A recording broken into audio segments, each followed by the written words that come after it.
Hello and welcome to another episode of Beyond the Black Rims. I'm Mars Girl. I'm Josh Knight the First. This is Season 4, Episode 16. Or Episode 86 if you're counting. We seem to be doing okay now. Things will not look very clear because I dropped the resolution, but it should make it drop fewer frames.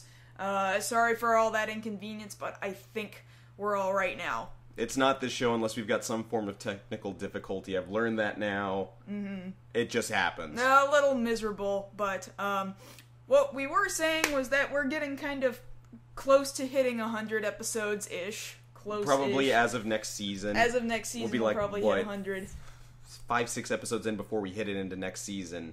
So, yeah, that's coming up very quickly. It's interesting to think that we're going on 5 seasons doing this show. Yeah, that is pretty crazy, and we've already gone for more than 2 years. Right. But now this is how I center my week now, doing this show. Yeah, I think it's been really good for us, actually. Yes. We want to thank all of our Patreon contributors, as Absolutely. always. You guys make this show happen, and other future shows as well. And speaking of other projects, mentioned to just a couple of people on Twitter. I didn't really make a big wide tweet about it, but I mentioned that we were going to talk slightly about the Fami Kamen Rider movie just for a second, because we do have plans for its web release at this point, and our current soft release date that we're looking at, hopefully, is April 15th. That's when we would really like to shoot for the web release to be out. It's a little farther out than we originally intended, but we want this to be good and right for you guys.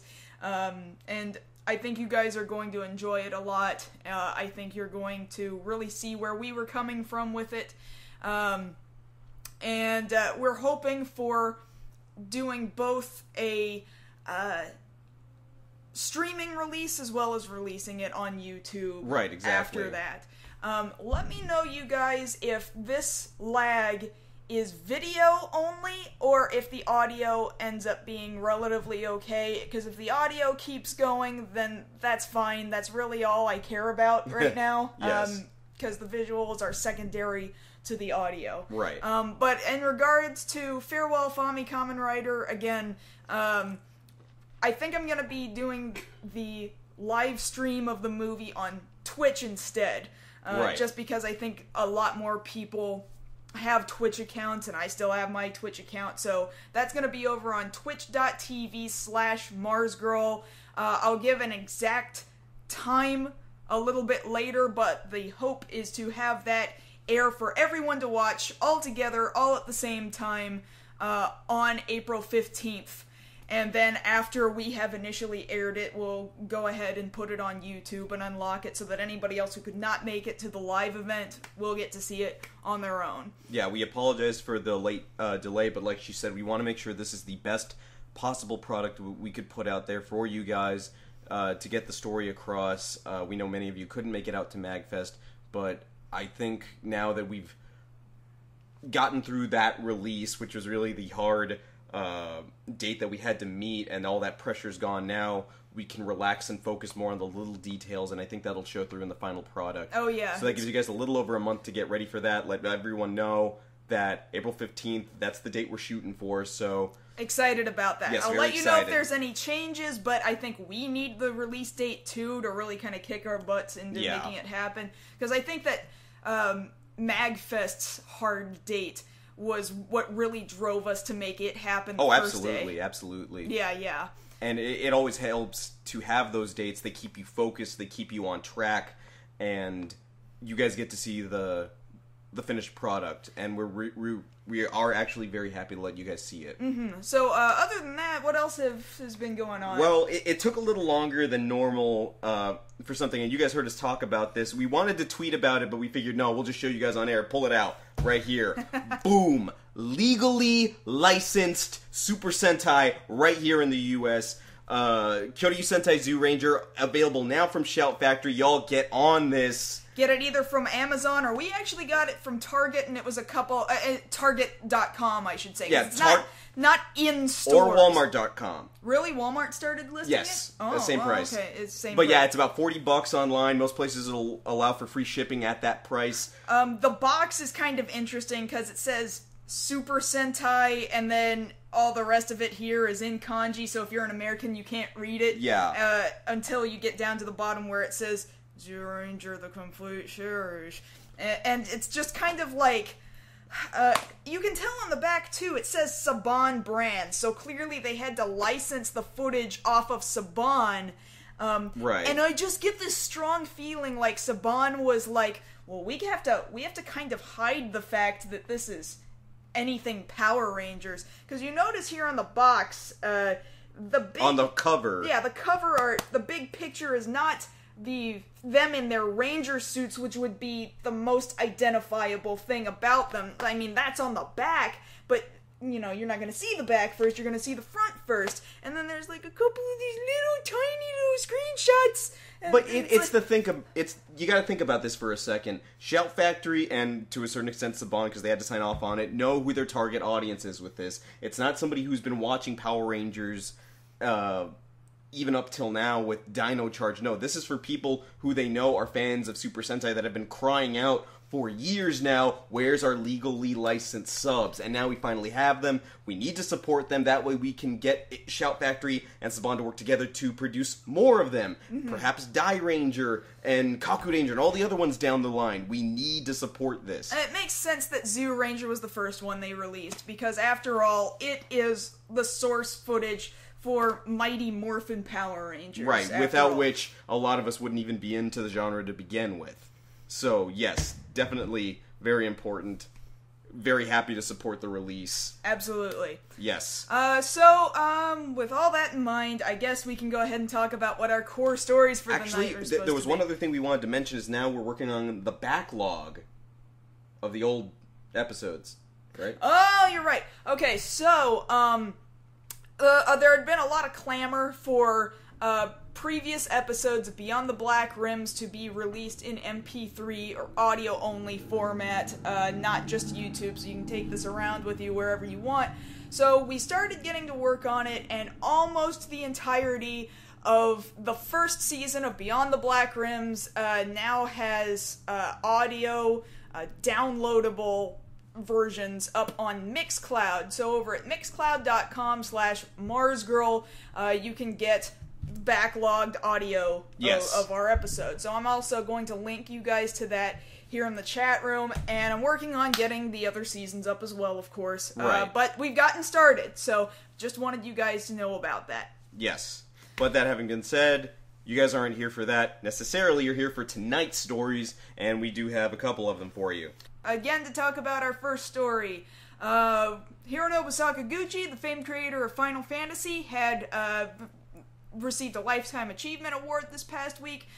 So this is basically going to be a big old segment about Hironobu Sakaguchi and what he's been working on, just celebrating Hironobu Sakaguchi. Our second story is going to be interesting. It was revealed through James Gunn that apparently this year at San Diego Comic-Con, Marvel as a whole, as a company, has opted out of showing up at SDCC, which is a little interesting, and we're going to talk more about what that means for the convention, why they would decide not to, and things of that nature. Alright, and then finally, there's an IndieGoGo. It is an IndieGoGo, right? Yes, it is an IndieGoGo. For a series called Kamen, produced by who? By Nathan Fillion and Alan Tudyk, who of course people know from the infamous Firefly series. They're producing this entirely through crowdfunding on IndieGoGo, and they've already reached their goal, but we're going to talk about what the project is and how you could technically still help. Alright. Not that they need it, but... Not exactly that they need it. But before we do that, we've got other stories which we call follow-ups. Right. So, follow-ups. Alright, here we go. Although, oftentimes I've been noticing you're just putting in stories you feel like talking about, even if they're not our main stories. I've been checking all of the stuff that we're talking about is... stuff that we've covered previously, or at least attached. Alright. Okay, so the first biggest piece of news that just dropped today was that we got a lot of Star Wars news. So... Always Star Wars news. Yeah, we're always trying to be on top of that, because we've got Episode 7 coming out later this year. Well, now we have a release date for Episode 8. And that is going to be released on May 26th of 2017, which happens to be 40 years plus 1 day since A New Hope was released in 1977. How special. Well, yeah, it should be special. It means Star Wars gets to be a summer blockbuster. Yeah, the way it's supposed to be. Really, Yes. it's kind of disappointing that Episode 7 is not, but what are you gonna do? Now, in accordance with that, we also have the announcement of the title of the spin-off movie that's going to be directed by Gareth Edwards. It's going to be called Rogue One, and that's being directed by, I just saw his name a second ago. Come back. Oh, yeah, Gareth Edwards is directing that one. Episode 8 is being directed by Rian Johnson, who also directed Looper, The Brothers Bloom, Brick, if anybody's seen that really good movie with Joseph Gordon-Levitt there. And Rogue One is going to be released December 16th, 2016. So we're pretty much getting them one right after another, pumping these out. And we at least have one person attached to Rogue One, and that is Felicity Jones, Academy Award nominee. So there's a lot of this coming out. Very interested to see what Rogue One's going to be about. I imagine it'll have something to do with the rebellion with a name like Rogue One. Perhaps. That's a guess. It's a good guess. Yes. In other news, Marvel has confirmed that Jeremy Renner will, in fact, come back for Captain America Civil War, which pretty much means he's going to be safe. There were some people thinking, is Hawkeye going to die in Age of Ultron? Is Hawkeye going to die? No, he's not going to die. He's coming back. They already signed him on. If you're signed on to the next movie, you kind of don't have to worry about somebody dying. That's usually the case. We have a new trailer out for Daredevil that came out this week, showing a little bit more of the action, showing Vincent D'Onofrio in character as Wilson Fisk, the Kingpin. A little more shots of Matt Murdock there fighting. I'm getting used to the black costume. It's not my favorite. Did you say a little more shots? Shots. Okay. Not shart. No. I'm pretty sure you said that. But... No, maybe my tongue slipped, but no, I did not say shart. But yes, I'm getting used to the black costume. I'm hoping that at least by the time they get to the Defenders, he's got the traditional red costume that everybody knows. There were also more cast members revealed for the project. And it's interesting to note that one of the cast members is another former Power Rangers actor, Nikolai Nikolaev, who was in the Jungle Fury season as the Rhino Ranger, has also been added on. So that's two former Rangers, one here in Daredevil and then another in Jessica Jones.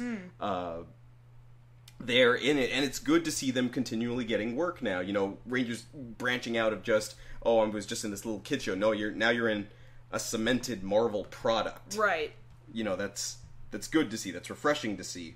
We have some news from Gotham.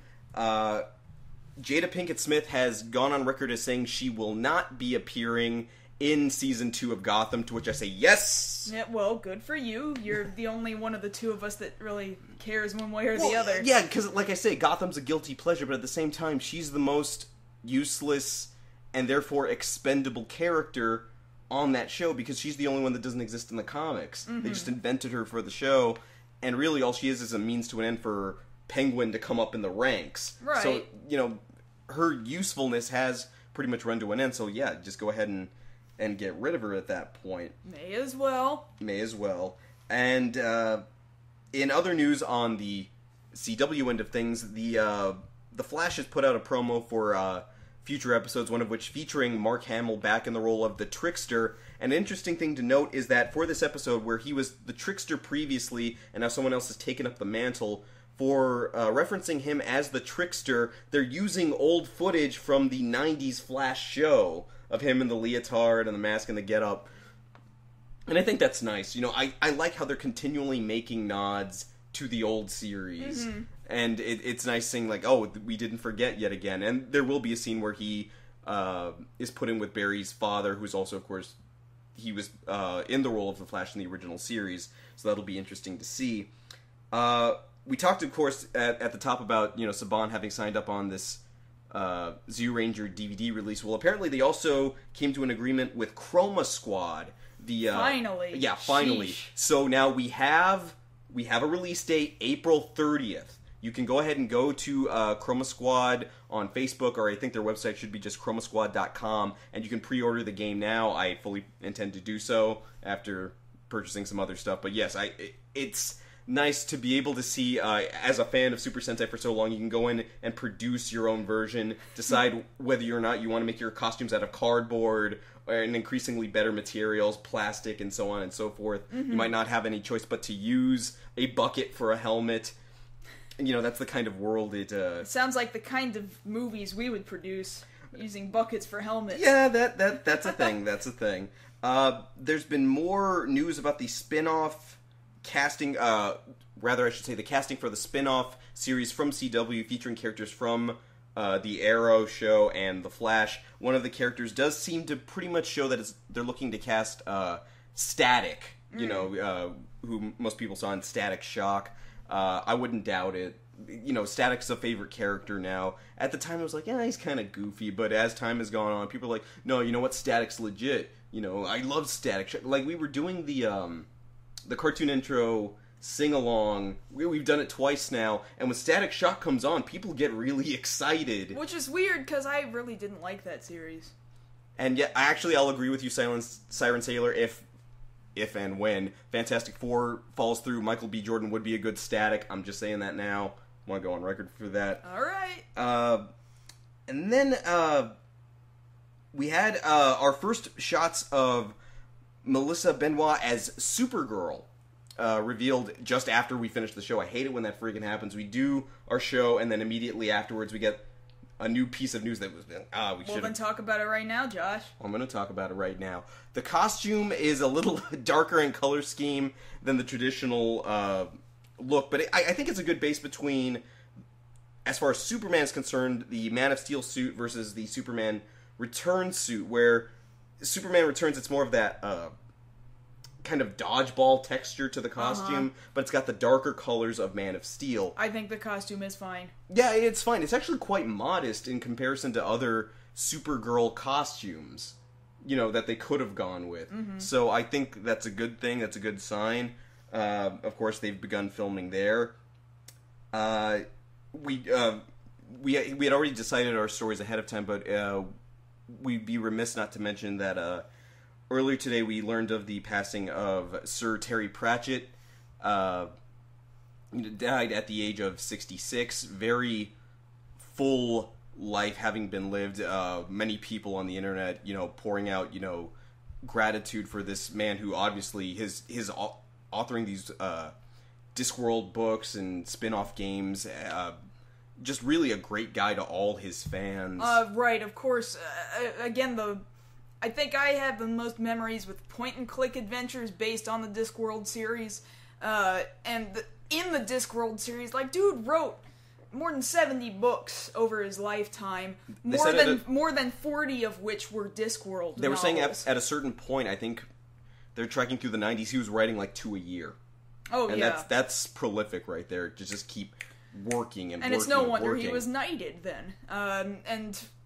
To be able to stand up and say that he had Alzheimer's, it apparently shocked quite a bit of people, and then he continued to keep writing, and he published a book as recently as last year. Just absolutely fantastic work, and fantastic work ethics, and such a motivated man. Yes.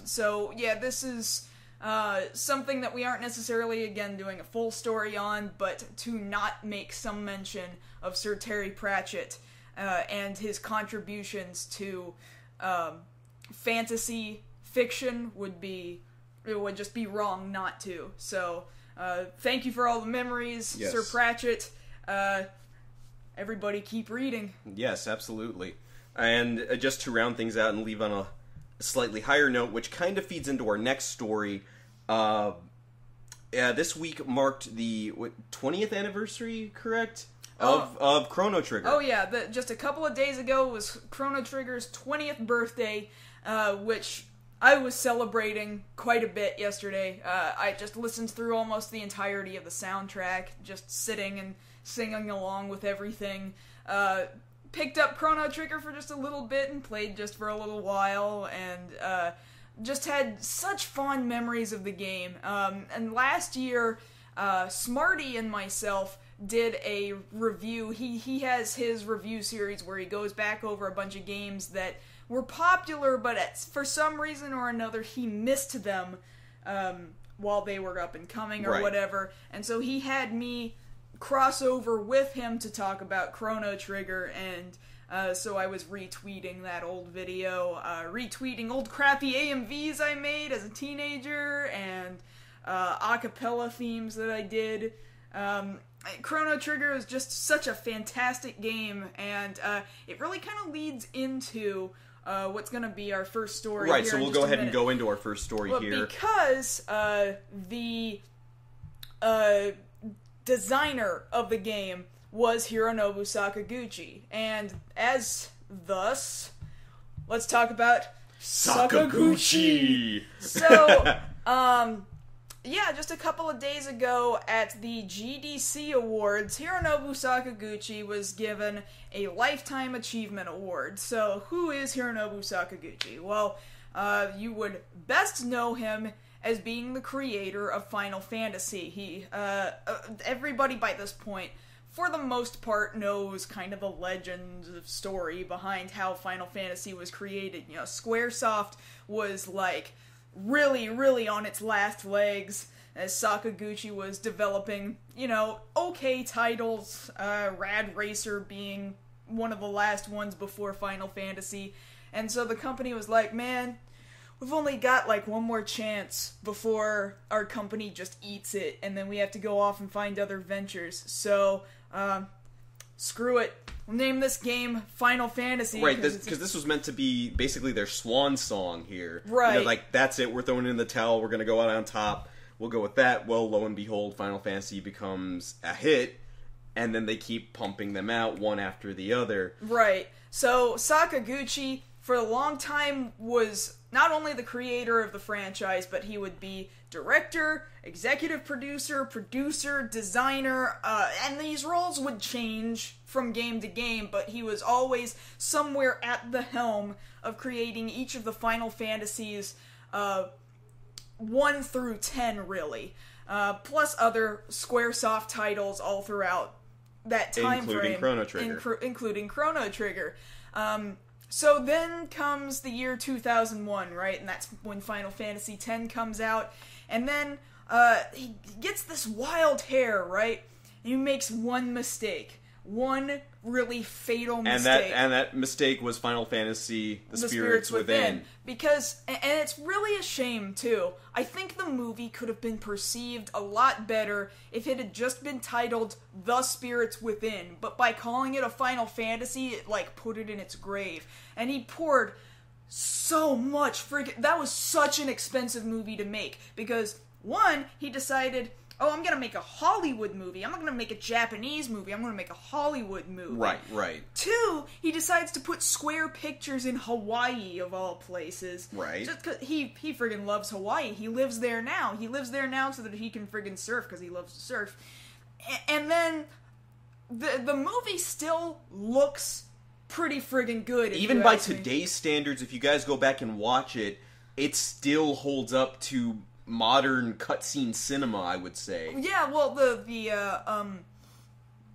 these CG rendered characters really, like, it pushed for like a decade what we could do, but it was so expensive at the time. Right. And it bombed, and it nearly sank Square, and the problem was, well, Square and Enix were about to have that merger, and it nearly killed the merger. And so Sakaguchi lost the position, the high holding position he had in Squaresoft at the time, and he was bumped down. And Japanese business and society kind of works on honor and it still kind of comes into this whole "what have you done for me lately? You're only as good as the last thing you did, and if the last thing you did bombed, then guess what, buddy? You're the scapegoat." So thus he was pressured to resign. Like, he wasn't exactly fired, but come on, let's be honest. They didn't want him around anymore because he was the guy who nearly ruined everything that one time. Never mind saving the company and pumping out, you know, millions and millions and millions of dollars of revenue for game after game after game, he had to go. And thus he created Mistwalker, which created other fantastic games. Lost Odyssey, Blue Dragon were two really superb RPG titles. Like, if you haven't played Lost Odyssey, what are you doing? Get on that. Because Lost Odyssey is, at least to me, because I don't nearly play as much Final Fantasy as you do, Lost Odyssey is more Final Fantasy, and I think you'll agree with me, than 13 was. Oh, it came out at the same time, and it absolutely should have been a Final Fantasy. By all accounts, everyone agrees Lost Odyssey is what Final Fantasy 13 should have been. Now, neither Blue Dragon nor Lost Odyssey are probably going... You're probably not going to play them and be like, oh, this is revolutionizing JRPGs. No, it doesn't do that. But it is very clearly like, oh, man, this feels familiar and like home to me. It felt like Sakaguchi games. Right. Like Sakaguchi kind of JRPGs. Now, the problem with those titles was that they were on the Xbox 360. And really, at the time, at Mistwalker's conception, Microsoft was really helping them to exist at all. Right. Because those were supposed to be Xbox exclusive titles. And so, in Japan, like, I went to the Tokyo Game Show in 2006 where they were debuting Blue Dragon. And the booth was amazing. Yeah. This big old Blue Dragon statue, and there was this line that went, like, all the way around the booth and, like, all the way down the hall, and they were giving out stuff that, and, like, the line was, like, 3 hours long to go to this, and it was because of the star power behind the names. Hironobu Sakaguchi, Nobuo Uematsu, Akira Toriyama. Yes. As this amazing dream team, and even Sakaguchi himself is like, this feels like a spiritual successor to Chrono Trigger, not because it's actually a sequel to Chrono Trigger, but because this team that developed it gives it the same kind of feeling that you recognize, and so people were like, oh my god. Well, that's why people would go to those games to begin with. They want that old feeling that they're not getting in the current Final Fantasy iterations. And then, yeah, we wouldn't want to forget Last Story. Well, I'm kind of getting to that, because the 360 was not a system that Japanese people like. Well, because for some Japan reason does not like Xbox. They like PlayStation, and they like Nintendo, and they like it that way. Yeah, they don't really want their stupid American competition. Like, they don't like our games. They don't like our kind of gaming, and so nobody freaking buys an Xbox 360. And then over here, people don't know, like, well, what is this Blue Dragon thing? Is it a Final Fantasy? No, it doesn't matter that the guy who made Final Fantasy made it. They don't know that. Yeah. And the same with Lost Odyssey, which came with much weaker fanfare than Blue Dragon did. It just was such a sleeper. And so and the thing about nobody over here knew about it, because if people over here, only so many people in the grand scheme of things are big JRPG fans. And if I'm remembering correctly, didn't there have to be a fight to get it released over here? I don't know about that. No, the fight to get release was for the Last Story, right? The Last Story, not Lost Odyssey. No, did I say Lost Odyssey? I guess I was talking about Lost Odyssey. No, I meant Last Story. So then comes Last Story, right? And like, Mistwalker at that point is kind of, they're still in a status right now where they're kind of struggling to stay standing up, because, you know, I feel like they just kind of had a bad hand dealt to them. Yeah, I'd agree. And so they've been doing nothing but producing, like, mobile games and stuff. So Last Story comes out, and Nintendo thinks it's friggin' awesome, and Nintendo holds this awesome press conference for it and everything. And The Last Story has all this potential to be a really friggin' good game. I actually really liked the mechanics of it. I liked what core story it had to offer, but its problem was that it was on the Wii. Yeah. It was cheaper to produce for that reason, but because it's on the Wii... Just all the limitations that came with it. Yeah, the limitations of the console kept you only... Most of the story only takes place in one stupid city. Yeah. Then, when there's all this story that you should be seeing happening, a narrator comes out and says, you know... And then Zale and Callista went to the left. And then you keep getting that, and it's just this... And it's a black screen with white text. text on it. And yeah, that gets repetitive and dull, and it's the whole thing of you show, don't tell. But because of the fact that it was on the Wii, they didn't have the room on the disc. It was, limitations of the console, and it could have been fantastic. It really, and in a lot of ways it was. I liked it, but I beat it really fast. Yeah. I just beat it so fast. So, that brings us to now. Right. There's a mobile game that has been under constant development, and it's out right now, and you can get it on Android and on your iPhones and through iTunes and junk and stuff. The Terra Battle, right? Yeah, I don't know what you Apple people use, but yes, iOS. iOS. So Terra Battle actually has been a really interesting mobile game that they highly intend to take to consoles, where you're constantly receiving characters and you work on attacks in a grid-based tactical sort of sense, and you try and perform a bunch of pincer attacks. And it's a very simple concept, but then it gets increasingly more difficult, of course. In a simple concept, difficult to master. And their goal is to get it up to 2 million downloads. Right now they're at 1.7 million downloads, and with each little marker they reach, then they release all new stuff. Like, this is another game with music composed by Nobuo Uematsu. They've just gotten Yoko Shimomura at the 1.7 million download. Yoko Shimomura is known for her composition in Kingdom Hearts, for example. Yes. Yasunori Mitsuda is at the 1.8 million downloads mark. He's a Chrono Trigger composer. Yes. Or is it Chrono Cross? I think it's Chrono Cross. Hold on. No, Chrono Trigger. Okay. Chrono Trigger composer. Plus, man, so much friggin' other talent. Got Hideo Minaba, who was also a Final Fantasy designer. Nakaba Suzuki, who's done manga and Shonen Jump. The character designer, the original designer of Sonic and Dr. Eggman, has created characters for this game. There's gonna be concerts and extra illustration books, new boss monsters that are based on bearded Sakaguchi. Just really, really interesting. Yoshitaka Amano is also designing new characters at this point. Mr. Belts and Zippers. Mr. Beads and Baubles. Oh, right. I keep getting Amano mixed up with, Tetsuya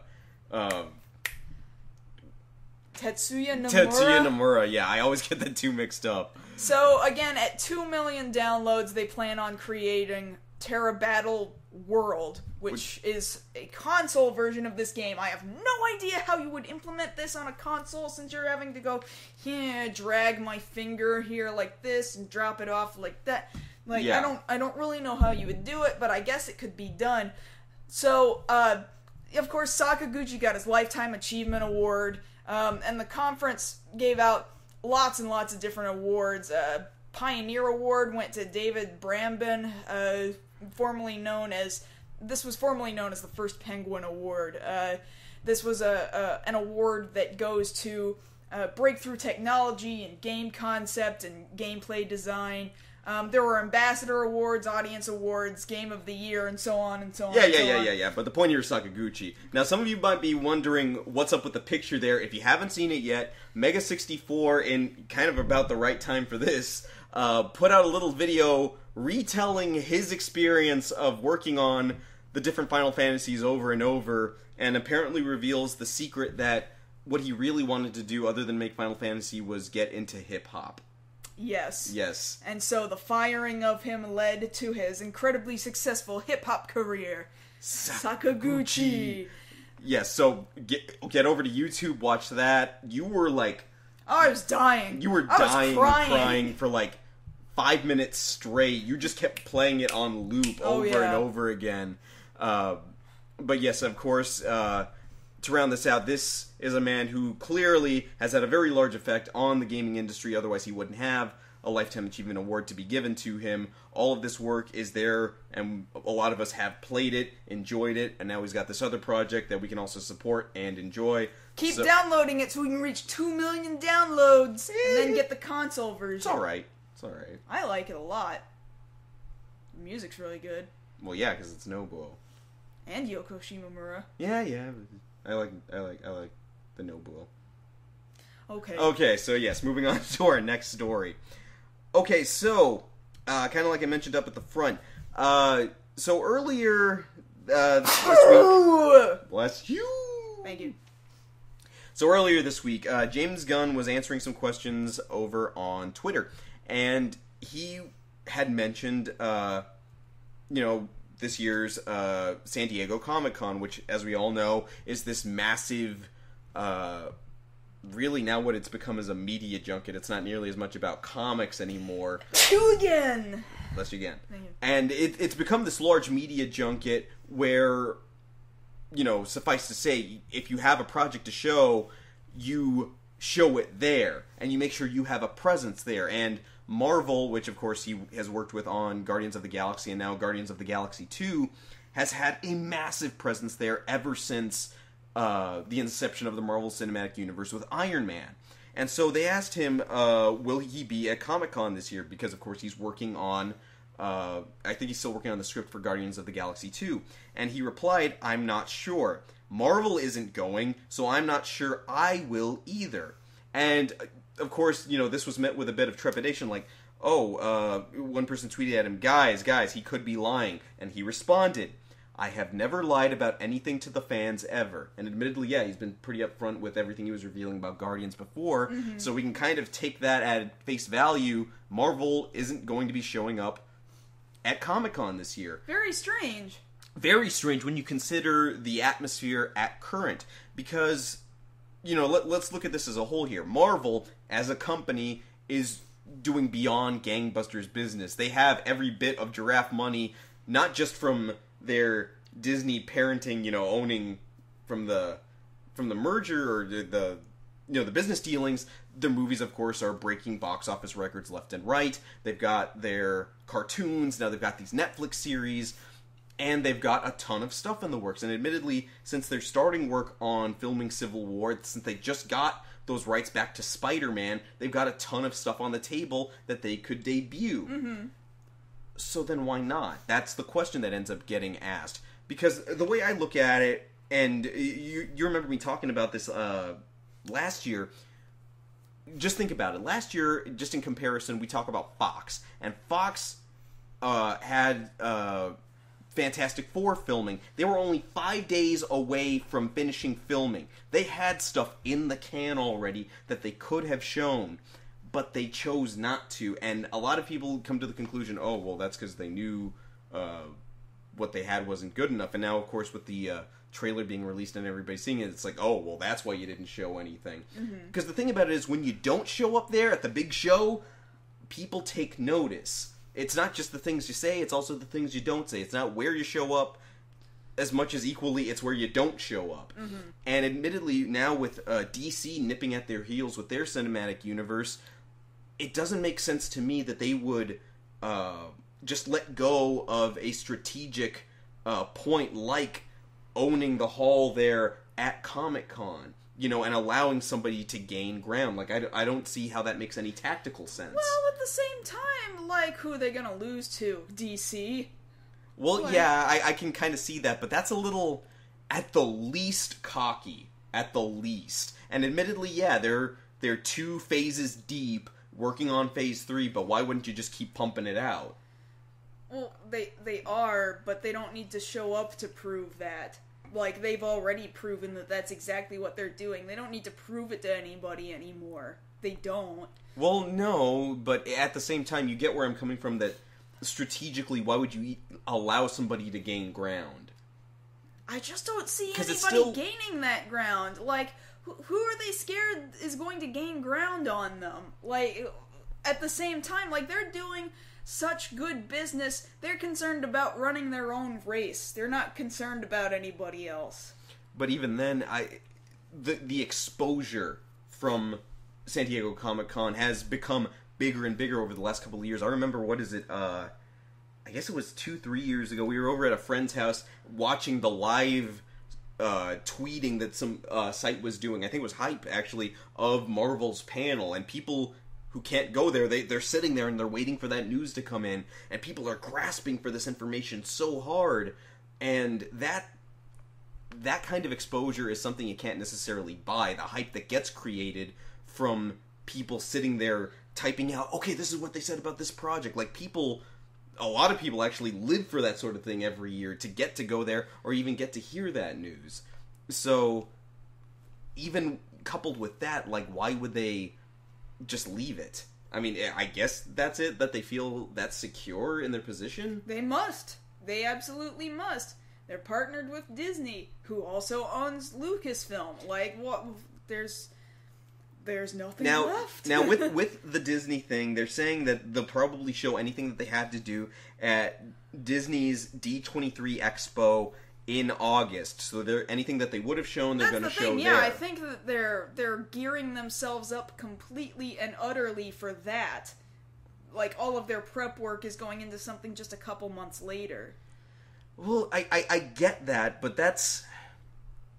if I can phrase it right, because I know what I'm trying to say here, it's preaching to the choir, but it's preaching to the choir in a different way than Comic-Con is. Because at Comic-Con, at least you're pulling from a fan base that's a lot wider, and you can pull them in, whereas at D23, it's specifically, no, we're there for just Disney stuff. Well, this seems like, it. In that case, it's probably a Disney-based decision, not a Marvel-based decision. Disney's the ones who are like, we have you now, you go where we tell you to go.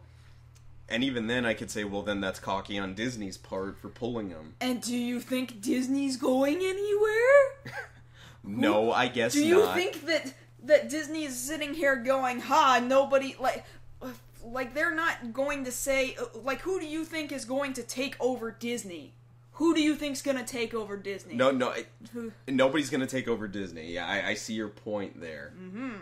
But at the same time, now, I was bringing this up to several people at work that, okay, well, if that's the case, then that's not going to go unnoticed by other studios, whether it be, Warner Brothers and DC, Universal, Fox, what have you. They're going to take that opportunity to be like, okay, we're wide open, go. And I find it very telling that most people I say, well, do you think anybody else is going to step up their game? Like, just putting it out there, not, saying one way or the other, just putting it out there. Do you think, that means DC will step up their game? And most often the reaction I've gotten is laughter.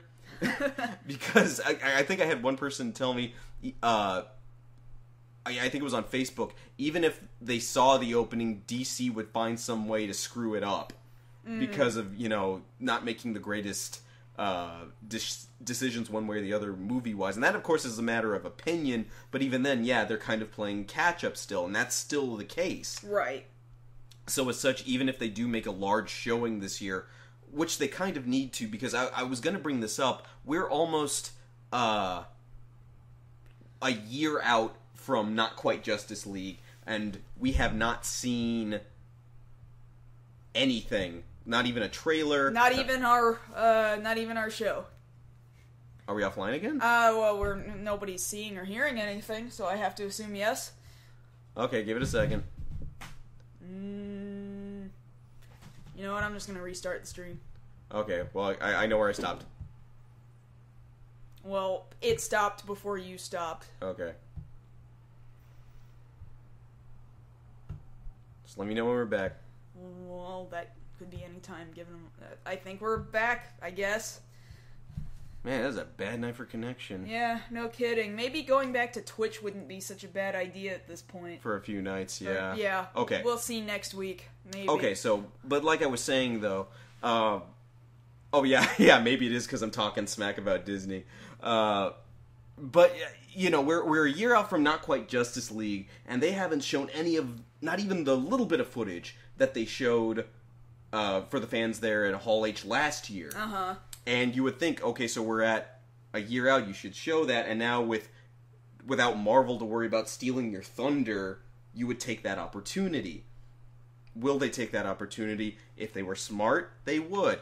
but it seems that the massive amount of money is on, no, they're not that smart. They're not going to do that. If I was somebody in the company and I was in on that meeting to be like, you know what, we're going to focus everything on D23. You guys can sit out this year for Comic-Con. I would have spoken up against that. Mm-hmm. Because I don't think, despite everything else, it's kind of a thing, kind of art of war. You don't give up an advantage you know you have, in the face of everything else. Disney doesn't care. So you would say more than anything it's based off, not superiority, but confidence in one's status currently. Oh, it's superiority. So it is superiority then. Yeah, they are confident that they are superior. Like, why is that such a difficult concept? They are confident that they're superior. So we're there in the offices, and Mickey's like, "You guys don't have to go this year." No. It's that they have their own thing, and they're confident that their own thing is more important than Comic-Con. Well, okay, like, if we had to... Because I'm seeing it postulated here. Marvel has giraffe money, DC has dog money. No, like, what would be the opposite of giraffe? Really, it's no money, but... Goldfish money. Goldfish money? Let's go with that. Goldfish money. The difference between goldfish money and giraffe money. DC, in comparison, makes goldfish money. And then Marvel, banking on the giraffe, they can ride the giraffe over to D23 and not worry about it. That's basically what we're talking here, right? Yes. Okay. Well, I guess that's the case. I would hope that maybe they'll change their minds before this summer, but, James Gunn isn't lying. Well, he's not lying about what he knows. Alright, so for the time being. That's what we're going off. All right. Okay, so moving on to our last story, Con Man. So, what is Con Man? Well, it's a play on words. No, this is a project that has been put out on IndieGoGo. I'll go ahead and link you guys to the story, but this is a project being put out by Nathan Fillion and Alan Tudyk, of course, Captain Mal and Wash. They're kind of banking on that.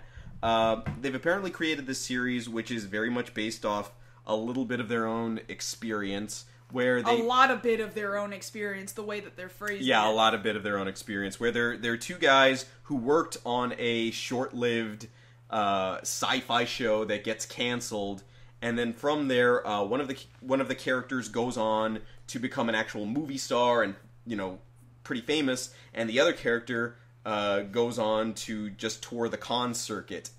And from there, they're going to be telling a lot of kind of their own stories of what it's like to be at a convention, to interact with fans, what's going on behind the scenes, and things of that nature. Mm-hmm. And so these are all web-based episodes, right? Yes, this is all going to be web-based. They were initially only asking for $425,000, a little less than $500,000. And they launched 2 days ago, and within the first day they were fully funded. Oh, of course. That's always how it works. You're either doing super incredible awesome, or you die. Or you're waiting for that last minute push of, come on guys, please let us do it. But this, with this in particular, I can't help but feel that you had all of these latent brown coats hiding in the wings of the internet. Right. Because, let's not kid ourselves, Firefly has resonated with an immense number of people ever since, 2003 and ever since. Mm-hmm. And so as soon as people heard, hey, Nathan Fillion and Alan Tudyk, they're putting out a web series. Choom! Yeah. Choom! Just throw some money at it. Like, I don't think it even matters what it was. No, I don't think it mattered what it was either, because they were like, funded, now. I don't care. I love you guys. And admittedly, yeah, these guys are pretty awesome people just in general. So, yeah, of course you'd want to support. And I think the concept is a very interesting concept, because we've been part of the convention circuit for years and years and years, for over 10 years ourselves. And we've seen it from all kinds of different angles. On 12, 13 years now at this point. Yeah, so we've seen it from all kinds of different angles, from, like, I've been a guest several times, been staff members. Yeah, I've been staff. And, volunteer. And, panelists, cosplayer. Like, I've been all of these different roles, so to see how they perceive these different things will be very interesting in contrast to the way I see these same things. Yes, yes. And the thing about it is, they said at the outset that they had enough content to produce, with their original goal of 425,000, 3 episodes. And for certain markers that they would hit, they would produce another episode. Mm-hmm. So at their current amount that they have is $1,448,276, which basically goes from 3 episodes to 10 episodes that they are now able to produce. What's the max number of episodes they're talking about producing? They're at 10, so they're looking at, looks like 12. Okay. So in some cases that's a full series. Mm-hmm. You know, nowadays, I think 13. Small release. Is it 13? No, you're right, 12. Yeah, 12. No, you're right, 12. And they've been, hitting these goals within the last 48 hours. I mean, they're probably going to hit that within the next 48 hours. Entirely possible, which is maxing out at 1,750,000. So yeah, they're going to make that easy. And the thing about it is, you look at their, like any other Kickstarter, IndieGoGo, they have their side promotions. What do I get for contributing to this?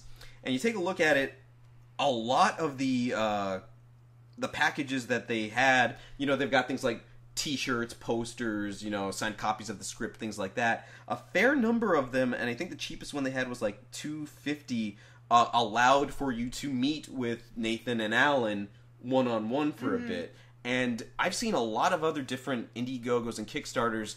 In order to meet with somebody, you got to be up in like the thousands. Yeah. So they're actually being pretty giving with that, because it wasn't just one set that they were doing that. It was several different and tiers. All of them are sold out. Yes, a lot of them are sold out. I think they're because you rarely see this where like your most expensive stuff, as of yesterday when we were looking this story up, their most expensive level was $10,000 level, and they had room for 4 people to do that. Gone.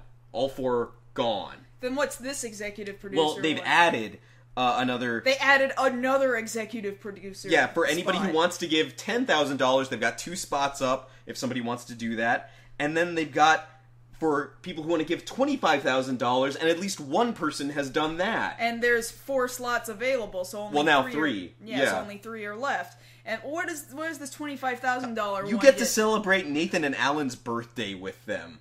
Aw, isn't that special? I would be concerned that would be creepy. But...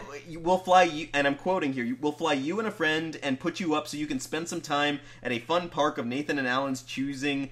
There will be cake, there will be laughter, there might be tears of joy, there will be many selfies. And this is for $25,000. And I can't help but imagine, people who already gave at the $10,000 level are like, damn, I should have held out for that. Because they can just give $10,000 Well, yeah, because somebody did it already. 4 people did it. That's insane. That is insanity to me. And then at the $5,000 level, where you're credited as an associate producer on this project, that was 10 people. Those sold out and they had to add more? Is that what that's saying? Yes, they added another 10. Because people just want to do it. Okay, then let them. Yeah, let them, because it's interesting to think about, because you look at this project, and the way it works is they're playing characters who are on this show, and come on, let's not kid ourselves, they're reliving what they went through on Firefly. Yeah, where they get axed by a network that doesn't quite appreciate or get what their show is about. Mm-hmm. They're in the promotional video, Nathan Fillion's joking with him every time they bring it up. It's like, too soon, man. Too soon. Too soon. I don't know, it's been 12 years, I think we're good. Too soon. Yes. Always too soon. But yeah, it's nice that they're showing this amount of giving to the fans, like, hey, you guys want to meet us, come meet us.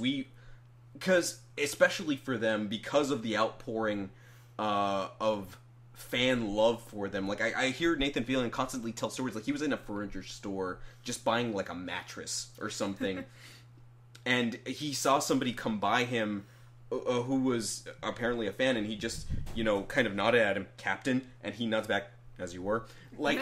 He's just there, they're just there on that same level with their fans, and they've shown so much really honest to goodness affection toward them for having done this. And of course, you know, they've gone on to do their... Because they had to learn that that's what the fandom was. Because as he said in the promotional video, they were concerned about when they were first getting invited to cons, like, oh, is this gonna be like a weird thing? And then it turned out they totally embraced it and fell in love with it. Yes, absolutely. And, you know, they've done other projects since. You know, Alan Tudyk, he does a ton of voice work. You know, he was in... Yeah, like, he could get money off the residuals from Frozen if he wanted for that. And then, of course, Nathan Fillion still got Castle over on ABC. And it's nice to see that they haven't forgotten it. They still do conventions. They still go around. They'll sign as much stuff. Apparently, they're very amicable towards fans because they get, you know, that the love they've gotten from the shows they've worked on is legit. And so this is going to be them... I imagine there's going to be at least one or two horror stories that are thrown in there, because it can't all be gravy. Oh, no, not all of it. Yeah, because, you know, let's not kid ourselves, even as little people in comparison to, you know, these big movie stars, we've got our share of horror stories from just sitting on a panel. Always. And I can only imagine how much worse it is for people like them who are much more high profile. Because, yeah, as much as you get love from the fans, the freaks come out. And they've sometimes knitted you things, very odd things, so I'm told. I've been knitted things, but they weren't especially odd. No, they weren't especially odd in your case. That was a nice scarf. Yeah, I've gotten 2 nicely knitted scarves, and I got a plushie. I've gotten 2 plushies. You've gotten 2 plushies, yeah. But yes, did I link you guys to the story? You know what, I'll just do it again anyway. If you guys so choose, they don't need the help. They got the help, but you guys can go ahead and take a look here. I guess you can help push them toward their final stretch goal. Yeah. That's a thing they need, I guess. Yeah. If you want to give them the full amount of episodes and whatever, line notes, PDF files, whatever. Yeah. You know, go ahead, give them a look. At the least, you know this is getting done now. Oh, yeah. And then some. And I think they even said, like, some of it is, like, ready, and they just need to be able to go and produce it. Well, now they can, because they've got 341% of their goal. I mean, I wish I had 341% of something to work on. I would do that immediately. Right. Like, and I would think if I realized, hey, this guy right here just spent $10,000 on me, yeah, like some people are suggesting, I'll cook him dinner. Shoot, you just bought dinner. Where do you want to go? Alright, yeah, alright. So, apologies for all the dropped frames and restarts, that happens. So, I'll have to get creative for the YouTube version of this video. It might end up just being the audio, so... We'll see. We'll see. But thank you very much for hanging out with us. If you are here right now with us live, of course, then continue to hang out with us, and we'll do Q&A sort of stuff. Maybe we'll talk about our own con stuff. I don't know. That's up to you guys. Yeah, we get those questions every so often. We get those questions.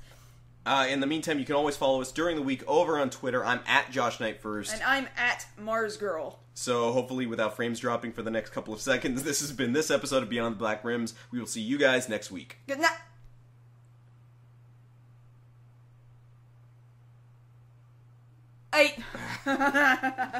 You're a jerk. I know. Alright. Alright. Alright. Alright.